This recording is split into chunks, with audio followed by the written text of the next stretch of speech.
जंगल में कालू कौवा अपनी पत्नी सुंदरी कौवी के साथ रहा करता था। शादी के 1 साल बाद सुंदरी कौवी ने एक प्यारे से अंडे को जन्म दिया। कुछ ही दिनों बाद उस अंडे में से एक नन्ही सी प्यारी सी कौवी बाहर आती है, जिसे देखकर सुंदरी कौवी बहुत खुश हो जाती है। लेकिन कालू कौवा अपनी कौवी बेटी को देखकर बहुत नाराज हो जाता है और अपना मुंह दूसरी तरफ कर लेता है। सुंदरी कौवी को बेटी होने के कारण कालू कौवा बहुत क्रोधित हो जाता है और सुंदरी कौवी को डंडे से पीटने लगता है। नहीं नहीं कालू जी, आप मुझे मत मारिए। लड़की हो गई तो इसमें मेरा क्या दोष है? लड़का या लड़की देना तो सब भगवान के हाथ में है, तो इसमें मेरी क्या गलती है कालू जी? मनहूस कहीं की, निकल मेरे घर से और अपने साथ साथ इस मनुष्य बेटी को भी ले जाना। तुम्हारे जाने के बाद मैं दूसरी शादी करके आराम से रहूँगा। नहीं नहीं पति जी, आप ऐसा मत कीजिए। मैं आपको छोड़कर कहाँ जाऊँगी? इस दुनिया में आपके सिवा मेरा है ही कौन? बहुत हो गया तुम्हारा रोना धोना, अब जल्दी से निकलो यहाँ से। बेचारी सुंदरी कौवी रोती गिड़गिड़ाती है, लेकिन कालू कौवा उसकी एक भी नहीं सुनता और उसे घर से बाहर निकाल देता है। इसके बाद सुंदरी कौवी अपनी बेटी को लेकर रोते हुए जंगल की तरफ चली जाती है। जंगल पहुंचते ही सुंदरी कौवी अपने रहने के लिए कोई ठिकाना ढूंढने लगती है। काफी ढूंढने के बाद भी उसे रहने के लिए कोई सुरक्षित स्थान नहीं मिलता और वह थक हार कर एक नदी किनारे बैठ जाती है और जोर जोर से रोने लगती है। हे भगवान, अब मैं क्या करूं?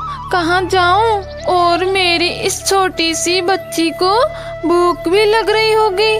सुंदरी कौवी इस तरह अपने आप से बातें कर ही रही थी कि वहाँ पर मीनू मौसी और रानी चिड़िया आ जाती है।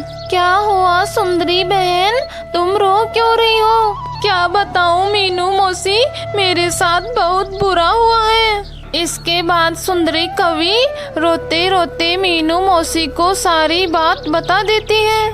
अरे राम राम, उस दुष्ट कालू कौवे ने तुम्हारे साथ इतना बड़ा अन्याय किया। तुम चिंता मत करो सुंदरी, उसने तुम्हारे साथ इतना बड़ा अन्याय किया है तो देखना सुंदरी, उसे भी एक न एक दिन उसके बुरे कर्मों की सजा जरूर मिलेगी। अब तुम रोना बंद करो और मेरी बात ध्यान से सुनो।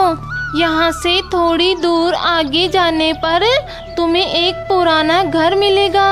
तुम वहाँ पर रह सकती हो क्योंकि वो घर मेरा है, इसलिए तुम्हें वहाँ पर कोई परेशानी नहीं होगी।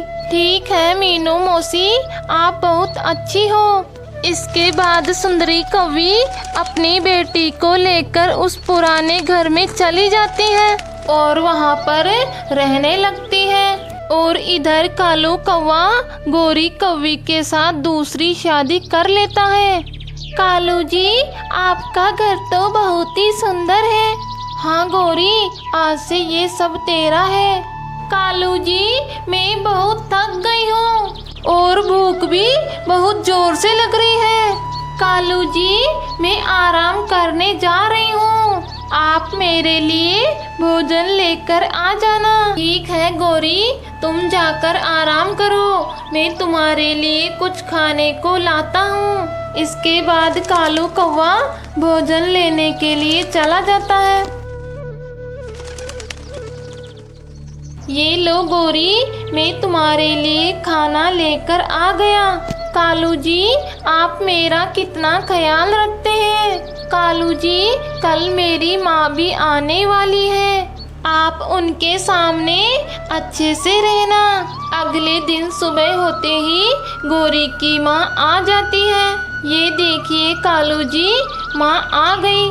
माँ बहुत दूर से सफ़र करके आई है और बहुत थक गई है, इसलिए कालू जी आप इनके लिए कुछ खाने को लेकर आइए। हे भगवान, पहले ये बेटी कम थी क्या जो ऊपर से ये सास भी मेरा भेजा खाने को आ गई। ठीक है गौरी, तुम अपनी माँ को अंदर ले जाओ, मैं तुम्हारे लिए भोजन लेकर आता हूँ। ये लो गौरी, मैं भोजन लेकर आ गया। कालू कौवा रोज इसी तरह गौरी और उसकी माँ के लिए भोजन ढूंढ कर लाता और सारे दिन परेशान रहने लगा। इसी तरह रहते रहते कई दिन गुजर जाते हैं। एक दिन कालू कौवा रोजाना की तरह जंगल में भोजन ढूंढने के लिए गया हुआ था कि तभी अचानक बहुत तेज बारिश शुरू हो जाती है। बारिश होते होते कई घंटे बीत जाते हैं, लेकिन बारिश रुकने का नाम ही नहीं ले रही थी। इधर कालू कौवा बारिश से बचने के लिए एक पेड़ के नीचे आकर बैठ जाता है। हे भगवान, आज तो ये बारिश रुकने का नाम ही नहीं ले रही, अब मैं घर कैसे जाऊंगा। कि तभी अचानक पेड़ की डाली टूटकर कालू कौवे के ऊपर गिर जाती है और उसे बहुत चोट लग जाती है। कालू कौवा चोट लगने की वजह से चिल्लाने लगता है और मदद के लिए पुकारता है, अरे कोई है यहाँ पर, मेरी मदद करो, मुझे इस डाली के नीचे से निकाल दो, मुझे बहुत तेज दर्द हो रहा है। कि तभी सुंदरी कौवी अपनी बेटी के लिए भोजन लेकर वहाँ से गुजर रही थी कि तभी उसे कालू कौवे की आवाज़ सुनाई देती है और वह तुरंत वहाँ पर पहुँच जाती है। कालू जी, ये आपको क्या हो गया? आप रुको, मैं इस डाली को अभी हटाती हूँ। इसके बाद सुंदरी कौवी कालू कौवे के ऊपर से डाली को हटा देती है। सुंदरी, मुझे माफ़ कर दो, मैंने तुम्हारे साथ और अपनी बेटी के साथ बहुत बड़ा अन्याय किया है, इसीलिए आज मैं अपने किए हुए गुनाहों की सज़ा भुगत रहा हूँ। कालू जी, आपको अपनी गलती का पछतावा है, यही बहुत है मेरे लिए, मैंने आपको माफ़ कर दिया। आप मेरे साथ घर चलिए, गुड़िया आपको देखकर बहुत खुश हो जाएगी। इसके बाद सुंदरी कौवी कालू कौवे को लेकर अपने घर चली जाती है। गुड़िया अपने पिताजी को देखकर बहुत खुश हो जाती है और अपने पिताजी के गले लग जाती है। गुड़िया बिटिया, मुझे माफ़ कर दो, आज मुझे समझ आ गया है कि बेटा और बेटी में फ़र्क नहीं करना चाहिए, क्योंकि माँ बाप के लिए दोनों ही समान होते हैं। अब कालू कौवे को समझ आ गया था कि बेटा और बेटी में फ़र्क नहीं करना चाहिए, क्योंकि दोनों एक समान होते हैं। इसके बाद कालू कौवा अपने परिवार के साथ खुशी खुशी रहने लगता है।